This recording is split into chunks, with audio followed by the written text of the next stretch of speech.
За өнөөдөр бол маш чухал асуудлыг энд хөндөж байна. Маш чухал хуулийн төсөлтэй танилцж байна. Тэгээд юун түрүүнд би үл энэ асуудлыг маш сайн мэднэ. Манай ээж өөрөө эргэтэн шилжүүлж суулгуулж исэн. Манай гэр бүлийнхэн өөрсдөө донор болж исэн. Тийм болохоор эргэтэн суулгуулсан хүнийг болон донор болсон хүний ар гэр тэр бүх асуудлыг мэднэ. Дээр нь энэ имчилгээний төлөө цаг наргүй, нойр хоолгүй, олон цагаар тасралтгүй ажиллаж байгаа эмчнэрийнхээ гавьяаг бас мэднэ. Тэгэхээр хэрвээ болдог бол би чаддаг бол энд байгаа энэ эргэтэн шилжүүлэх тасгийнхаа эмчнэрт энэ хамт олонд босоод мхийт гээд ёсолчих юмсан гэж бодож байна. Үнэхээр олон хүнийг аварж байгаа, үнэхээр олон хүний амьдралыг хамгаалж байгаа энэ хүмүүсийнхээ төлөө бас үнэхээр энэ их хурлынхаа гишүүдийн өмнөөс ч гэсэн та нартай маш их баярлалаа гэж хэлмээр байна. Тэгээд ер нь бол дэлхийд даяар бол донорын хоёр сонголт байдаг. Тийм ээ. Энийг бол бид нар ерөөсөө ярихгүй байгаа сэдв. Тэгэд би нэг 3 асуулт асууя. За нэгдүгээрт нь бол ер нь OPT in, нөгөөх нь OPT out гэж байдаг тийм out. За энэ хоёрын ялгаа нь болохоор OPT in бол Америк, Австрали, Герман, Англи, Бразил, Дани орнуудад бас хэрэгэлдэг. OPT out тогтолцоог бол Орос, Итали, Испани, Франц, Чех зэрэг улсуудад хэрэгэлдэг. За энэ хоёрын ялгаа нь юу юм бэ гэхээр нэг нь болохоор хүн өөрөө хүсэлтээ илэрхийлсэн тохиолдолд энэ нь бол OPT in байдаг. Нөгөөх нь илэрхийлээгүй тохиолдолд донор болдог. За өнөөдрийн энэ яг манай энэ хуулийг ингээд би төсөлтөд танилцаад үзэхлээр манайхан бол ер нь OPT in буюу хүн өөрөө донор болохоо илэрхийлсэн тохиолдолд гэдэг талдаа ажиллаж байгаа юм байна, тийм ээ. За тэгэхээр энэ ер нь OPT out-ыг сонгох юм бол түрүүн чин бүрэн гишүүний хэлдэг амьд донор илүү багасдаг, илүү амьгүй донор орж ирдэг, илүү амьдрах чадвар сайжирдаг гэж үзэж байгаа. Тэгэхээр ийм Монголын системийн үйлчилгээнд бол донорын зөвшөөрлийн хүсэлтэд илэрхийлсэн 2025 оны 2 сарын 3-ны өдрийн байдлаар 2582 хүн байна. За 2018 оноос хойш өөрийн биеэр хүсэлт гаргаж эрсэлттэй нөхцөл байдал тохиолдвол донор болохоо хүлээн зөвшөөрсөн 300 гаруй хүн байна. Ер нь манай улсын хувьд бол 600 гаруй иргэн эргэтэн шилжүүлэх суулгууд хагалгаанд орох шаардлагатай дарааллаа хүлээж байгаа гэж ойлгож байгаа. Тэгэхээр амьгүй донорын тоог нэмэгдүүлэх, амьд донорын тоог бууруулахад нөлөө үзүүлдэг OPT out тогтолцоог аваагүй шалтгаан юу юм бэ? Цаашид энэ тогтолцоог хэрэгжүүлэх хууль эрх зүйн боломж байгаа юу гэдэг нэг асуулт байна. За хоёр дахь нь бол агентлаг байгуулахаар оруулж ирсэн байгаа. Тэгэхээр энэ агентлаг байгуулахад чинь бол хуулийн дээрээ болох төр бас зөрчилдөд байна л да. Им эмнэлгийн хэрэгслийн хяналт зохицуултын газар гэдэг хоёр агентлагтай заасан байгаа. Тэгэхээр энэ хуулийн төсөлтэй хамт дагалдаж оруулах хууль тогтоомжийн төслүүдэд дээрх тогтоолд оруулах төсөл байхгүйгээс гадна агентлаг шинээр байгуулан За нэмж 1 минут тодруулъя. Агентлаг байгууллагатай гарах холбоотой зардлын тооцоо хийсэн бас тайлан байхгүй байгаа. Тэгэхээр энэ бол би байх хэрэгтэй гэж үзэж байгаа учраас энэ зардлын тооцоогоо хийсэн үү, энийг хийгээч гэж асуумаар байна. За гуравт нь ер нь бол эргэтэн шилжүүлэх хагалгааг хийж байгаа эмнэлгийн ажилтнууд бол олон цаг хөл дээрээ зогсож маш хэцүү хүнд нөхцөлд ажилладаг. Мөн энэ хагалгааны ард бол инженер техникийн ажилтнуудаас эхлээд холбогдох мэргэжлийн хүмүүс байдаг.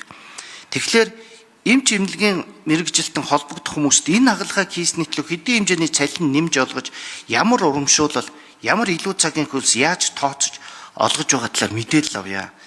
Мөн эргэтэн эдис шилжүүлэн суулгах ажиллагааг гүйцэтгэж байгаа мэргэжсэн мэрэгжиж байгаа эмч, эмнэлгийн ажилтнуудаа цаашид доктор сууршилтай ажиллах талаас, нийгмийн талаас ямар дэмжлэг үзүүлэх талаар хувь сэтгэлийн төсөл хэрхэн тусгасан байгаа вэ гэд. За Чимбүрэн гишaaруулъя.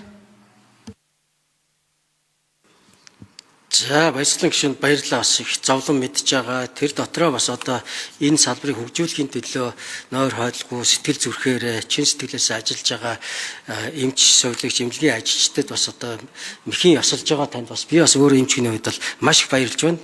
Эдгээр одоо ажилчдын өмнөөс бас баярлж байна гэдгийг хэлчихье. За маш чухал сэдв хөндлөө.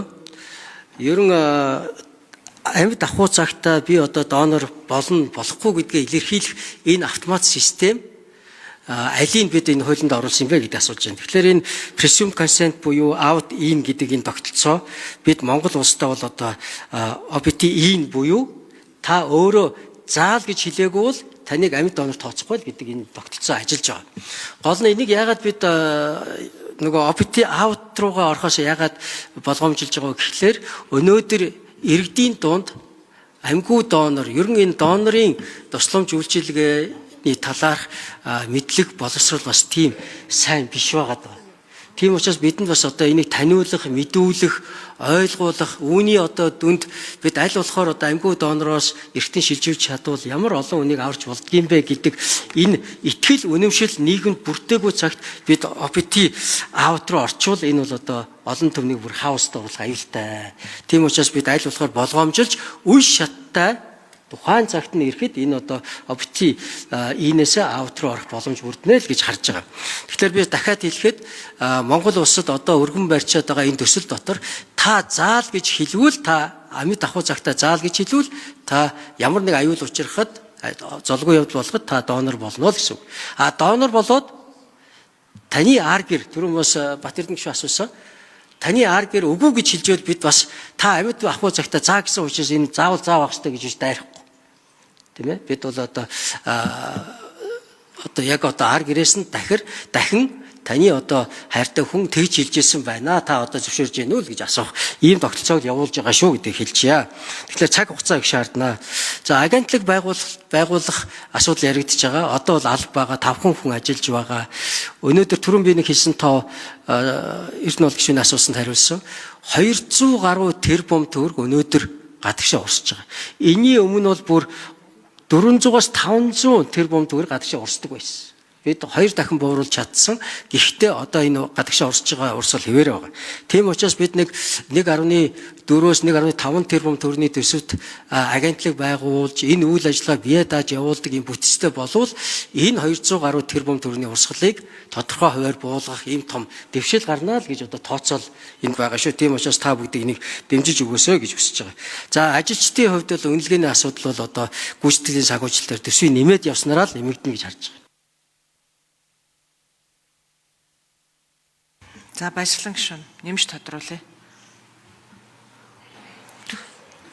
Тэндээс хариулт нэмье гэж байгаа шиг болгонтэй байдаг. За тэгвэл ажлын хэсгийн 4 номерын эндрийн микрофон дээрээс 4 номерын микрофон дээрээс шаардлагатай бол нэмэд хариулаад явчаар. За одоо минутын нэгөр микрофон. За баясгалан гишүүнд маш их баярлалаа. Энэ OPT out, OPT in гэдэг энэ систем бол бид нар бол нэлээд эртнээс бас ярьж эхэлсэн юм а. Уг нь бол OPT out гэдэг системээр явах юм бол ерөөсөө энэ системээр явсан бүх орон ер нь эрхтэн шилжүүлэн суулгах үйл ажиллагаа нь бол маш их сайн хөгждөг. Тэгээд дээрээс нь бол тархины өвөлтэй донорын олдцол нэмэгддэг. Энэ гол систем жишээлбэл Беларусь гэхэд 100% OPT out системээр явснараа одоо Европта хамгийн их олон одоо тархины өвөлтэй донороос эрхтэн шилжүүлэн суулгадаг юм улс болсон. Тэгээ яг энэ асуудал 2016 онд бид нэр донорын хуулийн шинжилсэн найруулгыг оруулж байхдаа бас яг ингэж out гэдэг системээр нь явъя гэж тавиад харамсалтай тухайн үед бол их хурлын гишүүд маань одоо монголчуудын энийг хүлээж авах сэтгэхгүй болоогүй. Тийм учраас инээр яваа гэж хэлээд ингээд яг их хурлын чуулган дээр бол ин гэж өөрчилж исэн ийм төвхтэй юм байгаа. Нэмж минут үгүй. Энэ системээр яваад одоо бараг 10 жил боллоо. Мөн ялгаа байхгүй жил одоо илэрдэг тархины хөлтэй донын тоо бол бага хэвээрэл байгаа. Тэгэхээр бид нар бол ер нь ямар нэгэн байдлаар энэ аут гэсэн систем рүү зоригтой орох шаардлага бол үнэхээр бидэнд байгаа.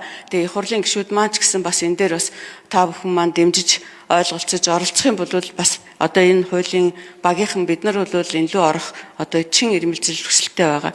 Хоёр дахь нь бол бас энэ ажиллагчдын цалин өхөлс урамшууллын талаар бол баясгалан гишүүн маань маш чухал асуултыг асуулаа. Яг өнөөдөр эрхтэн шилжүүлэн суулгах чиглэлд ажиллаж байгаа эмч эмнэлгийн ажилчид зөвхөн хэдэн төгрөгийн илүү цагийнхаа мөнгийг л авдаг. Өөрөөр цалингийн ямар нэгэн нэмэгдэл байхгүй. Гэтэл тэнд чинь 2 мм-ийн судсыг нийлүүлж оёод тэрэн дундуур нь цөсийн урсгадаг энэ л үйл ажиллагааг явуулдаг. Энэний төлөө бид нар нэг зүүнний хатгалтаар хүний аим хэмжигддэг ийм ажил хийдэг гэрнээсээ энэ дээр ямар нэгэн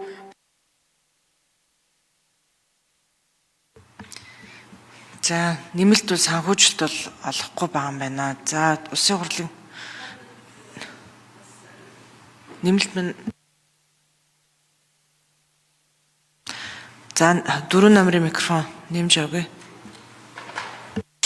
гадаадд явж байгаа одоо урсгалыг бууруулах нэг том чухал зүйл бол эдийн банк байгаа. Өнөөдөр ялангуяа элэг шилжүүлэн суулгахад гадагшаа явж байгаа ихэнх хүмүүс нь бол тухайн одоо антомын бүтцэн онцлогтойгоос хамаарат судас одоо тэр нөгөө нэмэлт бүтээгдэхүүн байхгүйгаас болоод бид нар гадагш нь явуулаад байдаг.